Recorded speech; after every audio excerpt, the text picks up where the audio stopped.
बिस्मिल्लाहिर्रहमानिर्रहीम। तमाम देखने वालों और सुनने वालों को अस्सलाम वालेकुम। मौलाना रूमी को सुनने के लिए दूर दराज से लोग आते थे। एक दिन एक तवाइफ भी उनको सुनने के लिए मस्जिद पहुंच गई। तवाइफ ने इस मकसद के लिए अपना हुलिया बदल लिया था। रूमी की गुफ्तगू सुनने के दौरान उसके एक पुराने गाहक ने उसको पहचान लिया। इस पर एक शोर मच गया कि एक तवाइफ मस्जिद में मौजूद है। लोगों ने उसको वहां से निकाला और बाहर ले आए। हजूम में गुस्सा बढ़ रहा था। तवाइफ को लगा अब उसे वहीं खड़े खड़े संसार कर दिया जाएगा। इसी असना में एक दरवेश हजूम के पास पहुंचा और चीख कर बोला, रुक जाओ। हजूम साकित हो गया। तुम लोगों को शर्म आनी चाहिए। 30 लोग एक कमजोर औरत पर हमला आवर हो रहे हैं, क्या ये इंसाफ है? मजमे में से कोई बोला, ये तवाइफ है और एक मर्द के लिबास में आई है ताकि हम अच्छे मुसलमानों को धोखा दे सके। तुम लोग मुझे ये बता रहे हो कि इस औरत को इसलिए मारना चाहते हो कि ये मस्जिद क्यों आई? क्या ये जुर्म है? दरवेश के लहजे में अब तंज नुमाया था।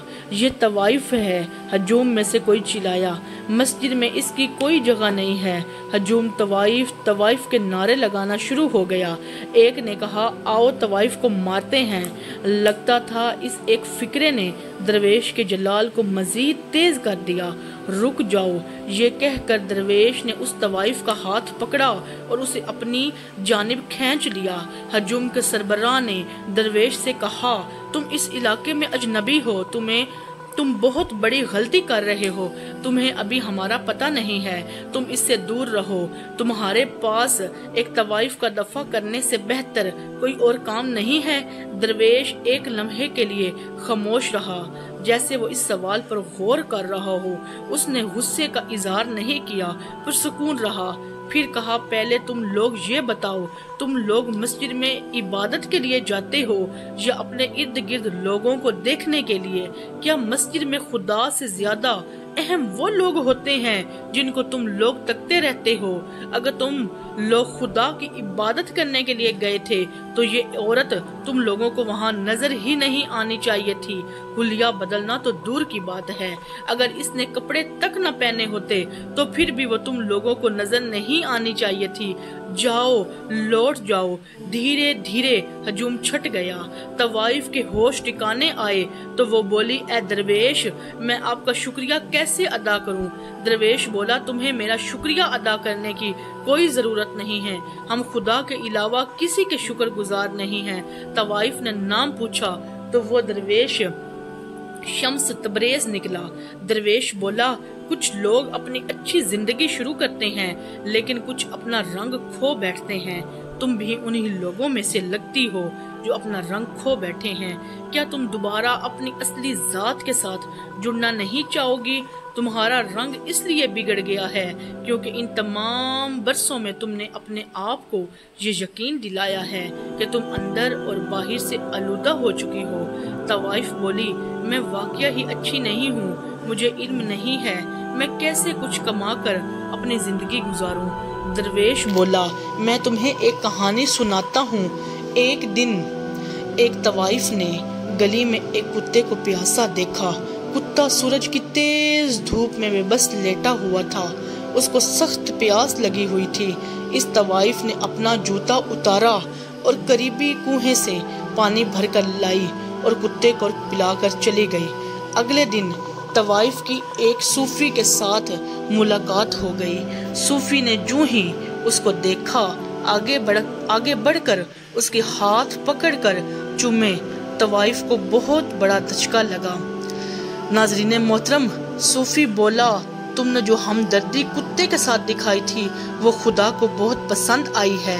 इसने तुम्हारे सारे गुनाह माफ कर दिए हैं। ये वाकया सुनकर तवाइफ बोली, अगर मैं पूरे शहर के कुत्तों को पानी पिलाऊं तो तब भी मेरे गुनाह माफ नहीं होंगे। शम्स बोला, तुम ये कैसे कह सकती हो? ये तो सिर्फ खुदा को पता है कौन नेक है और कौन गुनाहगार है। तुम कैसे कह सकती हो जिन्होंने तुम्हें आज मस्जिद से धक्के देकर निकाला वो अल्लाह के बहुत करीबी हैं और तुम खुदा से दूर हो? तवाइफ बोली, उन मर्दों को ये बात कौन बताएगा درویش بولا تم یہ بات انہیں بتاؤ گی؟ وہ بولی آپ کا خیال ہے وہ میری بات سنیں گے؟ وہ لوگ تو مجھ سے نفرت کرتے ہیں۔ درویش بولا اگر تم چاہتی ہو کہ دوسرے تمہارے ساتھ مختلف انداز میں سلوک کریں تو سب سے پہلے تم اپنے ساتھ اپنا سلوک تبدیل کرو۔ اس کے علاوہ کوئی طریقہ نہیں ہے کہ تم اپنے آپ سے محبت کر سکو۔ کچھ عرصے بعد وہ بھاگ کر رومی کے گھر چلی گئی جہاں شمس تبریز ٹھہرے ہوئے تھے۔ رومی کا خاندان پریشان ہو گیا۔ سب کو رومی کی ساکھ کی فکر ہو گئی کہ لوگ کیا کہیں گے کہ ایک طوائف رومی سے ملنے آئی ہے۔ رومی اور شمس تبریز واپس لوٹے تو انہیں اس مہمان کے بارے میں بتایا گیا۔ یہ سن کر رومی کو ایک دھچکا لگا کہ تم کہہ رہے ہو ایک طوائف ہم سے ملنے آئی ہے، ایک طوائف ہمارے گھر کے صحن میں موجود ہے۔ کوئی بولا جی وہ کہتی ہے اس نے گناہ کی زندگی ترک کر دی ہے، وہ طوائف خانے سے بھاگ گئی ہے تاکہ خدا کو تلاش کر سکے۔ شمس تبریز بولے وہ یقیناً وہی طوائف ہوگی۔ اس کی آواز میں خوشی واضح تھی۔ گھر کے افراد میں سے کوئی بولا کہ لوگ کیا کہیں گے، ہماری گھر کی چھت کے نیچے ایک طوائف آئی ہوئی ہے۔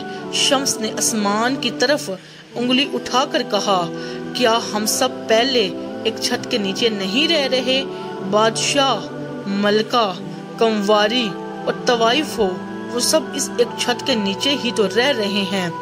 اور ایک بار حضرت شاہ عبدالعزیز رحمت اللہ علیہ سے کسی نے پوچھا ایک طوائف کا جنازہ پڑھایا جا سکتا ہے؟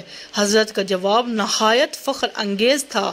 فرمایا اگر طوائف کے پہلو میں لیٹنے والے مرد کا پڑھایا جا سکتا ہے تو طوائف کا کیا قصور ہے؟